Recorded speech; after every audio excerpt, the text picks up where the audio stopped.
Hello, and welcome to Raw Stories, authors and readers.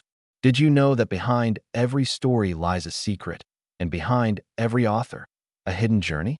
Here, we explore untold paths, overlooked voices, and the power of words that connect us all. Because stories don't just entertain us, they shape who we are. Today, we introduce you to Ourania Vera, an author who is not afraid to venture into the darkest labyrinths of the human psyche. Her debut thriller, Pandora, The Skin in the Bottle, is a journey through trauma and silence, a search for the strength to break one's own shell. Get ready for a story where pain transforms into independence, and hope becomes the only weapon against fear. Step into the world of Pandora, a world of fractured reality, where the truth lies hidden beneath the skin. So, let's get started. To start, could you share with us, what was that initial moment or spark that first inspired you to begin writing? Through writing, the world loses its boundaries. The only limit is the one set by the mind itself.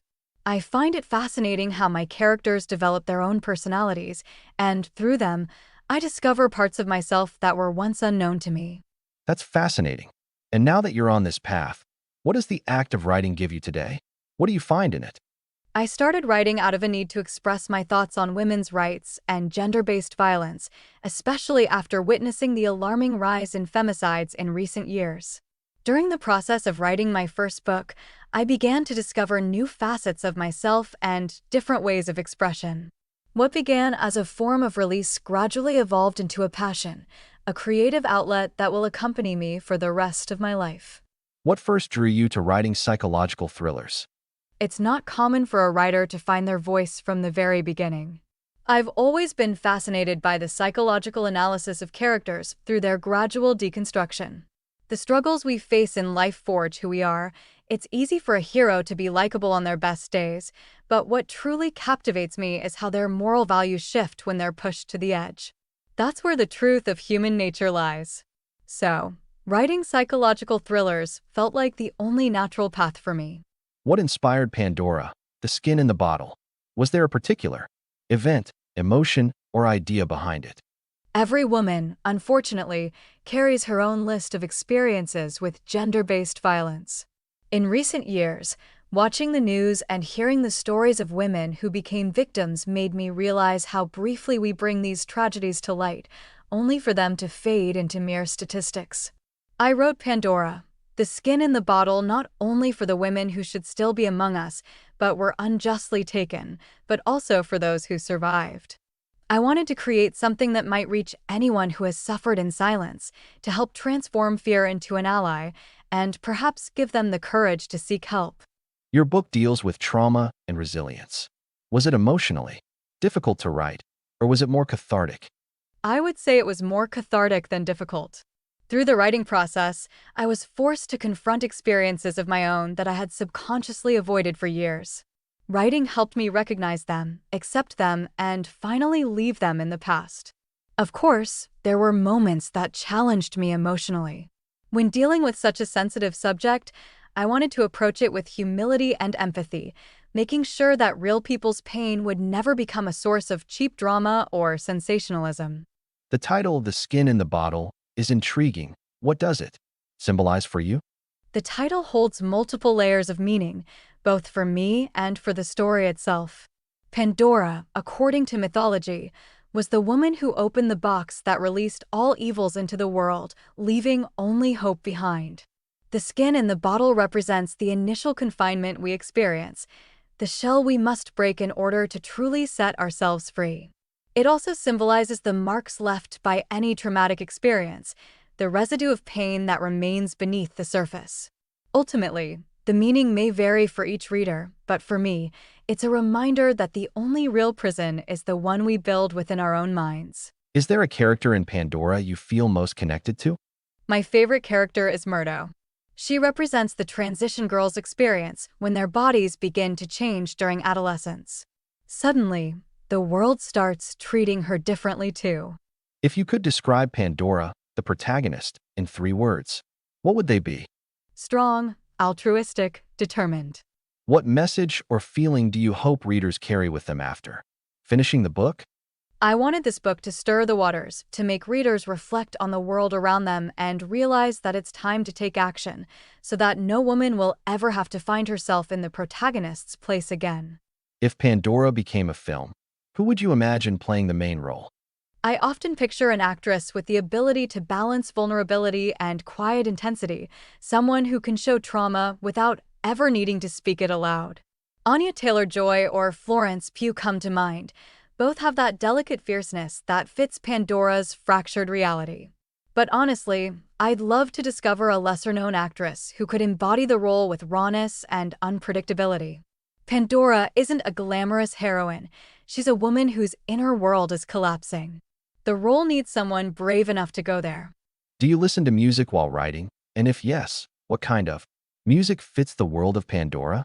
Yes, but only certain kinds. The world of Pandora breathes in minimal, atmospheric soundscapes. I listen to a lot of ambient electronic music, moody piano themes, and slow-building cinematic scores. Composers like Johann Johansson, Trent Reznor, and Atticus Ross, and Hildur Guðnadóttir capture that sense of unraveling reality that defines the book. For the more hallucinatory sections, I prefer tracks with distorted textures or haunting vocal layers, something that feels slightly off, as though the sound itself is slipping out of place.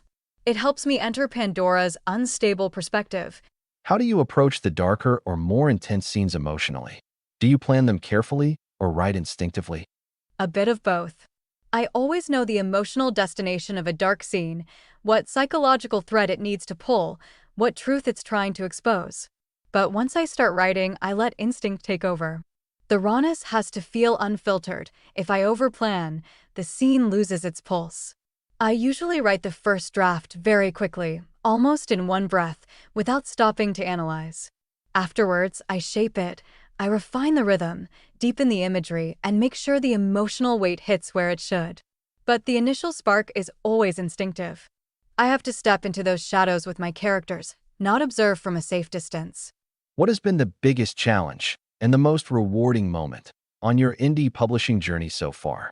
The biggest challenge has definitely been learning to wear every hat at once.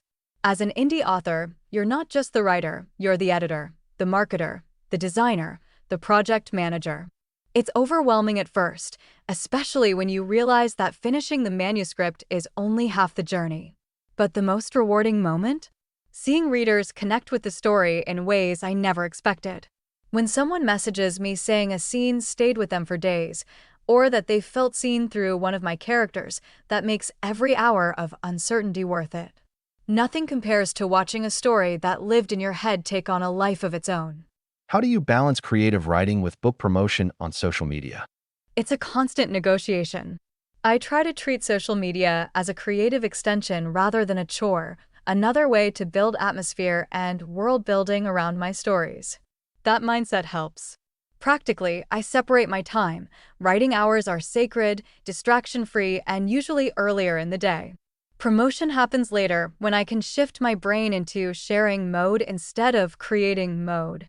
And I give myself grace. Some weeks are heavy on writing, others on marketing. Balance is rarely perfect, but the key is to keep both alive without burning out. You've built a strong book talk presence. What kind of content do you feel resonates most with your readers there? Readers connect most with authenticity and emotional intensity. Book talk isn't about polished marketing, it's about vulnerability. My audience resonates with behind-the-scenes glimpses of my writing process, dark, atmospheric clips that match the tone of my books, honest talk about creativity, doubt, and obsession, snippets of dialogue or themes that hit emotionally. Anything that feels raw and real tends to have the biggest impact. On Book Talk, being human is the strategy. What advice would you give to writers who want to explore psychological or dark fiction but are afraid to go too deep? Dark fiction works when you're willing to sit in discomfort. My advice is, don't censor your intuition. Go deep and then go deeper. You can always soften or reshape it later in revision, but the first draft needs honesty, not safety. Also, remember, darkness isn't about shock value. It's about truth. The most powerful scenes come from emotional authenticity, not gore or chaos. If you're writing from a place of curiosity rather than fear, that depth becomes meaningful instead of overwhelming. You hinted on TikTok that book 2 is cooking. Can you tell us a little about it? Or at least what emotion drives it? Without giving too much away, Book 2 is driven by obsession, the kind that blurs the line between devotion and destruction. It explores how far someone will go to rewrite their own truth and what happens when desire becomes a labyrinth with no exit.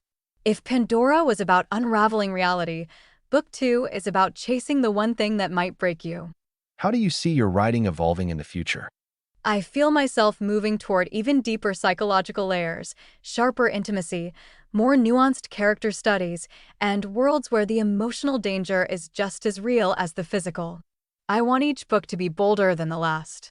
But I also hope to experiment, different structures, unreliable narrators, shifting timelines, narratives that feel like puzzles you can't solve until the final page.